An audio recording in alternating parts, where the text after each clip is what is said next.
అందరికీ నమస్కారం. నా పేరు కొండపల్లి ఫణికుమార్. ఒక కాపు సామాజిక వర్గానికి చెందిన వాడిని, ఒక సామాన్య కాపుగా వీడియో చేస్తున్నాను. మనకి చరిత్ర ఎప్పుడు చాలా ఘనంగా ఉంటుందండి. ఆ చరిత్రని సామాన్యులకి తెలియజెప్పే క్రమంలోనే కొంచెం వక్రబుద్ధి వంకరలు వెళ్తూ ఉంటాం. ఘనమైన చరిత్రని ఎప్పుడు జనాలకి, సామాన్య జనులకి ఎప్పుడు వక్రీకరించి చెప్తూ ఉంటారు. ఆ చరిత్రని చరిత్రలా తీసుకెళ్తే చాలా బాగుంటుంది. ఇది ఎందుకనేది తర్వాత వీడియోస్లో చెప్తాను. చరిత్ర ఎప్పుడు చాలా ఘనంగా ఉంటుంది. మన కుల చరిత్ర కానీ, నాయకుల చరిత్ర చాలా ఘనమైనది. ఎవరికి స్వార్థంగా వారికి వాళ్ళు వక్రీకరిస్తూ ఉంటారు. ఇది ఎందుకనేది తర్వాత ఎపిసోడ్లో ఒక్కొక్క ఎపిసోడ్లో ఒక నాయకుల గురించి చెప్పుకుంటూ వస్తాను. ప్రస్తుతం అయితే మనకి నిన్న సందర్భం, నిన్నటి రోజు మిరియాల వెంకట్రావు గారి వర్ధంతి, 11వ వర్ధంతి. ఆయనకి ఘనమైన నివాళులు అర్పిస్తూ నిన్న నాకు ఆహ్వానం ఉంది. వెళదామనుకునే టైంలో వేరే ఒక హాస్పిటల్ సంఘటన వచ్చి వారిని ఎక్కడి నుంచో వచ్చారు, పాపం కొంచెం సహాయం చేయండి అని చెప్పి ఫోన్ చేస్తే హాస్పిటల్లో తీసుకెళ్లి కొంచెం వాళ్ళని మాట్లాడి సరి చేయడం వల్ల నేను వెళ్ళలేకపోయాను ఆ కార్యక్రమానికి. ఈ సందర్భంగా ఈ మిరియాల వెంకట్రావు గారి కార్యక్రమం నిర్వహించిన మన అన్నయ్య కోరుమావుళి ఈశ్వర్ గారు, అన్నగారు నిజంగా క్షమించండి, నాకు కొంచెం వేరే కార్యక్రమం పట్టడం వల్ల రాలేకపోయాను. అది మిరియాల వెంకట్రావు గారి గురించి ఒక 2-3 మాటలు చెప్పుకోవటం ఒక సామాన్య కాపుగా నాకు కొంచెం బాధ్యత కాబట్టి ఒక 2 మాటలు చెప్పుకున్నాను అని చెప్పేసి ఈ వీడియో చేస్తున్నాను. మనకి 1988లో కూడా జూన్లో, అంతకుముందు కూడా రంగాగారు చనిపోక ముందు కూడా మనకి విజయవాడ గాంధీనగర్లో తెలగ అభ్యుదయ సంఘం అనేది ఉండేది. పెద్దలు చెప్పిన మాటలండి ఇవన్నీ కూడా, నాకు తెలిసింది కాదు, అప్పుడు మనకు ఊహ తెలియదు.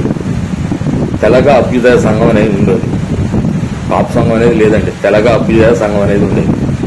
దాని తర్వాత రంగాగారి ఉద్యమం తర్వాత ఈ కార్యక్రమం ఒక కాపునాడు లాగా రూపాంతరం చెందింది. అది రూపాంతరం చెందిన తర్వాత అది రంగాగారి స్వర్గస్థులు అయ్యాక కొంతమంది పెద్దలు, మన మిరియాల వెంకట్రావు గారు అయితేనేమి, వారి సహచరులు అయితేనేమి, కొంతమంది పెద్దలు ఇది ఒక కాపు కులంలాగా కాదు, మన మిగతా వర్గాలు కూడా మన కమ్యూనిటీకి సంబంధించిన వారు అంతా, అటు బలిజలు కానీ, ఇటు తెలగలు కానీ, ఇటు ఒంటర్లు కానీ, తూర్పు కాపులు కానీ, మినూరు కాపులు కానీ, ఎక్కడైనా సరే దీన్ని ఏం చేశారంటే తెలగ, బలిజ, ఒంటరి కాపునాడుగా పేరు మార్చి ప్రతి ప్రాంతాన్ని వారు పర్యటించి ఒక తాటి మీద తీసుకొచ్చిన సభ్యులు మిరియాల వెంకట్రావు గారు.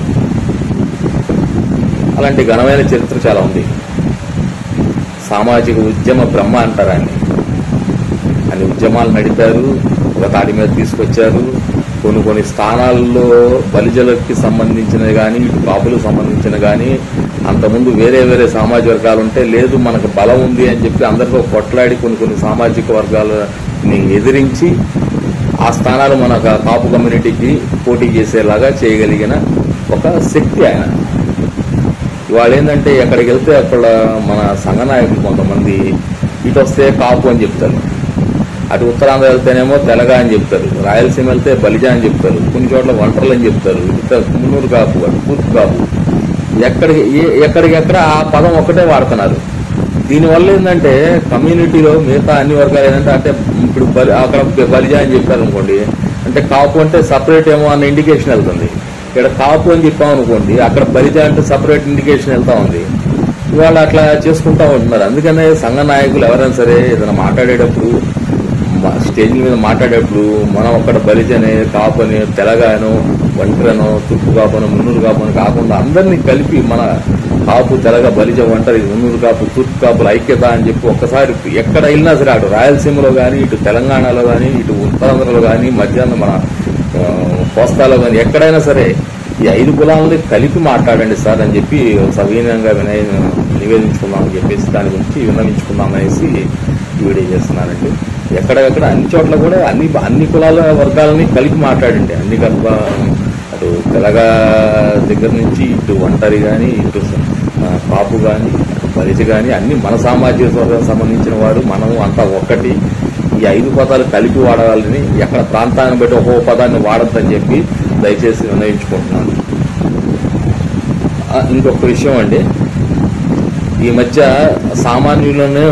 సామాన్య కాపుల్ని గాడిలో పెట్టబోయి కొంచెం సంఘ నాయకులు కొంచెం అక్కడక్కడ కొంతమంది ఒకళ్ళిద్దరండి, నేను ఎప్పుడు చెప్పినా ఒకళ్ళిద్దరి గురించి చెప్తానండి, అందరి గురించి కాదండి, కొంచెం ఒకళ్ళిద్దరు వీళ్ళు గాడి తప్పుతున్నారు.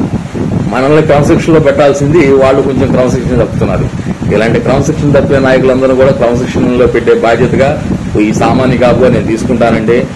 ఎక్కడ ఏమన్నా సంఘం పేరుతో అన్యాయాలు, అక్రమాలు, అవినీతి, దౌర్జన్యాలు ఎక్కడ చేసినా సరే మా దృష్టికి వస్తాయండి. సామాన్య కాపుగా ఎవరిని అయితే మాత్రం ఇలాంటి చిల్లర వేషాలు వేస్తే మాత్రం సంఘ నాయకులు మాత్రం ఒకళ్ళిద్దరేనండి, అందరూ కాదు. అందరూ ఎలా అయితే ఈ సమాజం ఇట్లా ఉండదు, ఒకళ్ళిద్దరు చిల్లర వేషాలు వేస్తా ఉన్నారు.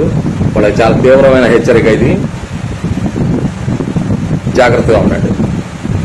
మీరు సేవ చేయకపోయినా పర్లా, మీ సేవల కోసం అని చెప్పేసి కులాన్ని అడ్డం పెట్టుకొని ఏదేదో వ్యవహారాలు చేస్తారంటే మేము ఊరుకోం. వ్యవహారాలు ఏమనుంటే సంఘంలోంచి బయటికి వెళ్ళిపోయి మీ సపరేట్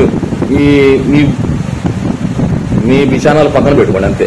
సంఘం పేరుతో ఈ చేస్తారంటే మాత్రం ఒప్పుకోం. నడి రోడ్డులో నిలబెట్టేస్తాం, లాగేస్తాం. సంఘం పేరుతో పిచ్చి పిచ్చి వేషాలు వేసి మా వెనక ఎంతమంది ఉన్నారు, మీ వెనక ఎంతమంది ఉంటే ఎవరికి ఏం కావాలి? తప్పు చేసేవాడు నువ్వు తప్పుడోడివే, నిందపడినప్పుడు వచ్చి నువ్వు నిరూపించుకోవాలి. వచ్చి ఎట్లా పడితే అట్లా చేస్తాము, ఆడవాళ్ళని ఇది చేస్తాము, మా వీళ్ళని దర్శనం చేస్తాము, కులం పేరు అడ్డం పెట్టుకుని వసూలు చేస్తాము, ఇట్లాంటివన్నీ కూడా మేము సహించాం. సామాన్య కాపుగా నేనైతే సహించను. దయచేసి ముందు మీరు క్రమశిక్షణలో రండి. ఆ ఒకరిద్దరు కొంచెం ముందు నమస్కరించి చెప్తున్నాను, అనవసరంగా నాకు పని కల్పించకండి. నాకు ఫోన్ చేసి బెదిరించాలని కూడా మోకత్వం.